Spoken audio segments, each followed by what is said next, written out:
দর্শক, আমি দাঁড়িয়ে আছি ঢাকা চট্টগ্রাম মহাসড়কের কাশপুর ব্রিজ উপরে। এই ব্রিজ কিন্তু একটি অপরাধের স্বর্গরাজ্যে পরিণত হয়েছে, যেমনটি আমাদেরকে জানিয়েছেন এখানকার পথচারী বা এই ব্রিজ থেকে যারা হেঁটে যায়, ব্রিজ দিয়ে যারা বাইসাইকেল অথবা অন্যান্য ছোট যানবাহনে যায়, তারা কিন্তু আসলে চিন্তায় সহ বিভিন্ন অপরাধের কিন্তু তারা এখানে অপরাধের মধ্যে পড়ে। যেমনটি গতকাল রাতে চিটাং রোড থেকে কাশপুর যাওয়ার পথে একটি ঢাকা বিশ্ববিদ্যালয়ের একজন ছাত্র কিন্তু এখানে ছিনতাইয়ের ঘটনায় কিন্তু সে কিন্তু ছিনতাইকারীদের ছুরিকে আঘাতে বেশ গুরুতর আহত হয়েছেন।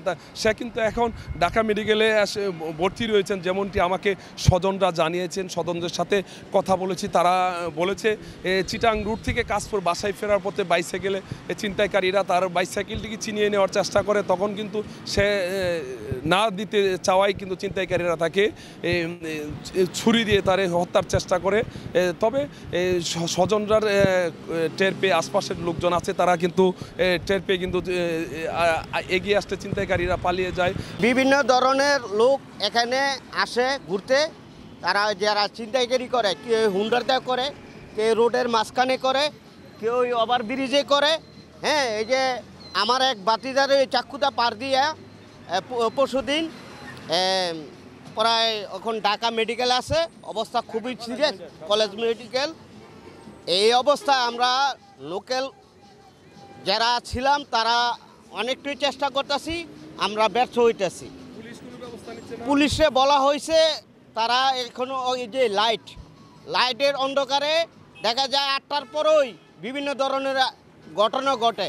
আমরা তাদের কাছে অভিযোগ দিছি, এ পর্যন্ত কোনো লাইট রোড থেকে আসার সময় সার্কেল দা রাত 8টা বাজে এই ছিনতাইকারীরা দুজনে মুখ পেছানো আছিল, মাফলার বান্ধা। ছিনতাইকারী বাতিদার লাগে 10টা দিয়েছে, মোবাইল নিতে পারে নাই, পরে বাতিদার পিছনে 2টা পার মারছে।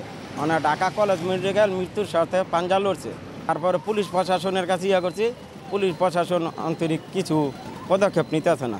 পুলিশ আর বিগত 2 দিন আগে কিন্তু আমি এই ঢাকা চট্টগ্রাম মহাসড়কে আমি নিজেও একজন ছিনতাইকারীর কবলে পড়েছিলাম। যদি আমার গাড়িটি লক না থাকতো, আমার গাড়িটি যদি লক না থাকতো, তারপরে ছিনতাইকারীরা কিন্তু আমাকে আসলে আমার কাছ থেকে কিন্তু ছিনতাইয়ের ঘটনা করতো। কিন্তু আমার গাড়িটি লক থাকার কারণে কিন্তু ছিনতাইকারীরা আমাকে বা আমার গাড়ি থেকে তারা উঠতে পারে না বা আমার সাথে ছিনতাই ঘটনা ঘটতে পারতো না। তবে এখানকার যে দায়িত্বরত পুলিশের যে কর্মকর্তারা আছেন, কাশপুর হাইওয়ে থানার অফিসার ইনচার্জ কাজী ওয়াহিদ মুর্শিদের সাথে কথা বলেছি, যেমনটি আমাকে জানিয়েছেন যে জুলাই আগস্টের পরে কিন্তু পুলিশের মনোবল ভেঙে গেছে।